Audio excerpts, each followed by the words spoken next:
Recently আমরা হচ্ছে শাকিব খানের অনেকগুলো মুভি পাইছি যেগুলো আমাদের আসলে মন কেড়ে গেছে, লাইক প্রিভিয়াসলি আপনারা দেখছেন বরবাদ, এখন তাণ্ডব, but this one is really good. আরও কিছু ক্যামিও আছে যেগুলো নাম আমি মেনশন করবো না, সিনেমা হলে এসে দেখা লাগবে ডেফিনেটলি।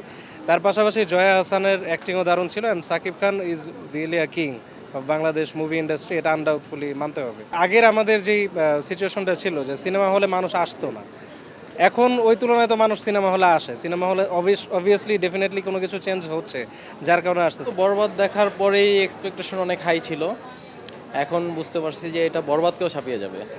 অসাধারণ মুভি, ওনাকে ভালোই লাগছে। আশা করি নাই যে উনি মুভিতে এতটা সাবলীল থাকবেন, দেখে একটু অন্যরকম লাগলো যে উনি তো সবসময় ওনাকে নাটকে দেখেছি, দেখলাম যে মুভিতে যথেষ্ট ভালো অ্যাক্টিং করে আসছে। বাংলাদেশি সিনেমা আমি এর আগে বিগত 4-5 বছরের মধ্যে দেখা হয়নি, এই লাস্ট বরবাদ হতে দেখা শুরু করলাম। পরিবার নিয়ে, ফ্যামিলি সবাইকে নিয়ে, বন্ধুবান্ধব নিয়ে দেখতে পারবেন, এটাও খুব ভালো মুভি।